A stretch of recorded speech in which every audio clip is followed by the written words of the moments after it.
কি দেখলেন? এটা কোনো স্পা সেন্টার নয়, এটা হচ্ছে অভিষেক বন্দ্যোপাধ্যায়ের খাস তালুক দক্ষিণ ২৪ পরগনার সোনারপুর মহাবিদ্যালয়। কি এবার অবাক লাগছে?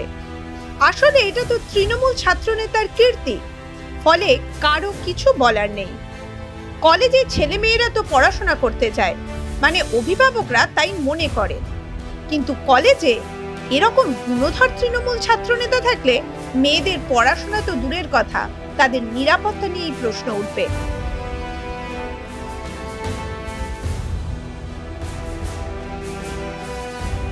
ভাইরাল হয়েছে একটি ভিডিও, তাতে দেখা যাচ্ছে কলেজ চত্বরে এক নবাগত ছাত্রীকে দিয়ে মাথা টেপাচ্ছেন বছর ৪৪-এর ছাত্রনেতা প্রতীক কুমার দে। দৃশ্যটি ক্যামেরাবন্দি হতেই ছড়িয়ে পড়ে সামাজিক মাধ্যমে, আর তারপর থেকেই শুরু হয় জোর বিতর্ক, নিন্দার ঝড় রাজনৈতিক মহল থেকে ছাত্র সমাজে।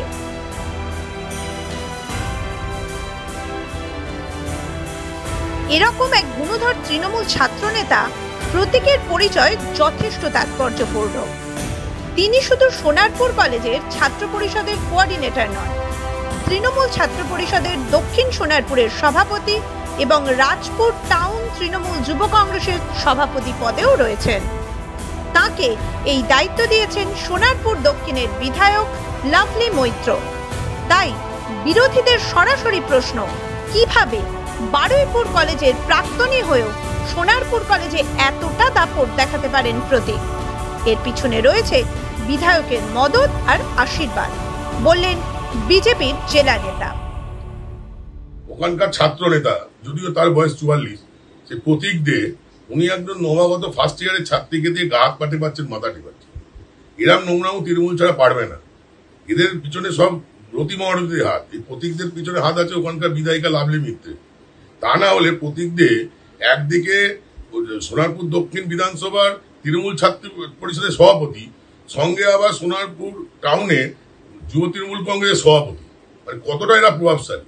এমন এতটাই প্রভাবশালী, ওখানকার ১৫ নম্বর ওয়ার্ডের তৃণমূলের কাউন্সিলর পাপিয়া হালদার এই প্রতীকদের বিরুদ্ধে অভিযোগ জানিয়েছিল তাকে লাঞ্ছনা করা। তৃণমূল কংগ্রেস তার বিরুদ্ধেও তখনও স্টেপ নেই। অতএব তৃণমূলের সমস্যা হচ্ছে ওখানকার যত প্রভাবশালী নেতার হাত থাকবে সেই নেতার কিছু হবে না। পুলিশের উচিত দলমত নির্বিশেষ দেখে এই প্রতীকের মতো নেতাদের পিটিয়ে থানায় ঢোকানো, যাতে মহিলারা সুরক্ষিত থাকে এবং আমাদের সবার বাড়ি পশ্চিমবঙ্গের সব মহিলারা যাতে শান্তিতে কলেজ যেতে পারে। এই ঘটনার সূত্র ধরে সামনে এসেছে পুরনো অভিযোগও। সোনারপুর পুরসভার প্রাক্তন কাউন্সিলর পাপিয়া হালদার একসময় প্রতীকের বিরুদ্ধে শারীরিক ও মানসিক হেনস্থার অভিযোগ দায়ের করেছিলেন থানায়। এই ভিডিও দেখার পর কি বললেন তিনি? ভিডিওটাও আমি আপনাদের মাধ্যমেই দেখতে পেলাম। ভিডিওটা ভীষণ লজ্জাজনক একটা বিষয়। লজ্জাজনক বলছি তার কারণটা হচ্ছে যে আমি নিজে ওই কলেজের প্রাক্তনী। তো আজকের দিনে দাঁড়িয়ে এই যে ঘটনাটা, আমি বলবো যে এটা একেবারে নতুন নয়, এটা কাম্য কিছুটা ছিল। তার কারণ আপনারা প্রত্যেকেই জানেন, আপনারা মিডিয়াটা কভার করেছিলেন। তো যে আমি এর আগেও ওর এগেনস্টে ওর কি কি কার্যকলাপ, আমাকে কিভাবে ফিজিক্যালি মেন্টালি হ্যারেস করা হয়েছিল, সেই সমস্ত কিছু নিয়ে আমি জানিয়েছিলাম এর আগে, আপনারা কভার করেছিলেন। তো এইটা আমি বলবো কাম্য ছিল। দক্ষিণ বিধানসভার একটা ছাত্র দায়িত্ব দেওয়া হয়েছে, কলেজেরও দায়িত্ব দেওয়া হয়েছে পর্যবেক্ষক। আমি জানি না এই বিষয়গুলো সম্বন্ধে, আমি কখন দেওয়া হয়েছে, কেন দেওয়া হয়েছে, কে দিয়েছে, এই বিষয়গুলো সম্বন্ধে আমি একদমই জ্ঞাত নেই। কিন্তু যদি দায়িত্ব দেওয়া হয় তো সে তো এই কাজগুলো করবে। অভিযুক্ত তৃণমূল ছাত্রনেতার ঘনিষ্ঠরা ভাইরাল ভিডিও প্রকাশ্যে আসতেই বিড়ম্বনায় পড়ে গিয়েছেন। ওই ছাত্রনেতার ঘনিষ্ঠরা বিষয়টিকে এআই ভিডিও বলে প্রচার করার চেষ্টা চালাচ্ছেন, যদিও তৃণমূল নেত্রী পাপিয়া হালদার এই যুক্তি মানতে নারাজ। যদি এআই ভিডিও বলে থাকে তাহলে বলবো যে দেখুন, ওটা যে আমি তো দেখেছি, একবার না অনেকবারই দেখেছি ভিডিওটা। আজকের দিনে দাঁড়িয়ে ওটা যে এআই ভিডিও নয়, এটা মানে বুঝতে গেলে কাউকে এডিটার হওয়া লাগে না বা স্পেশাল কিছু নলেজ হওয়া লাগে না। এটা যে কোনো মানুষ দেখলে আজকের দিনে দাঁড়িয়ে বলতেই পারবে, বুঝতেই পারবে যে এআই ভিডিওটা ঠিক কেমন হয়। প্রচুর অরিজিনালিটি থাকে এআই এর মধ্যে, কিন্তু এআই এআই হয় আর অরিজিনালি হয়, যে কেউ দেখলে বুঝতে পারবে। কসবা ল কলেজে মনোজিতের কেলেঙ্কারি ফাঁস হতেই রাজ্যের একাধিক কলেজের তৃণমূল ছাত্রনেতাদের কীর্তি সামনে আসতে শুরু করেছে। দুদিন আগে বোলপুরে এক নবম শ্রেণীর ছাত্রীকে স্কুলেরই সিনিয়ররা শারীরিক নিগ্রহ করে। অত্যাচারের পরিমাণ এতটাই বিশাল ছিল যে তাকে হাসপাতালে ভর্তি করতে হয়।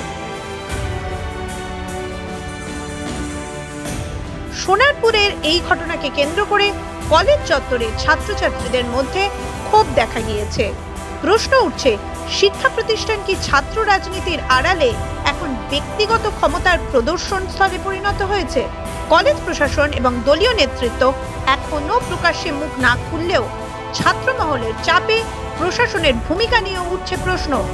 শিক্ষা এবং রাজনীতির মিলনস্থল যদি এই রূপ নেয়, তাহলে ভবিষ্যৎ প্রজন্ম কি বার্তা পাবে? এই প্রশ্নের উত্তর খুঁজছে গোটা সোনারপুর। মাধ্যম ব্যুরো রিপোর্ট।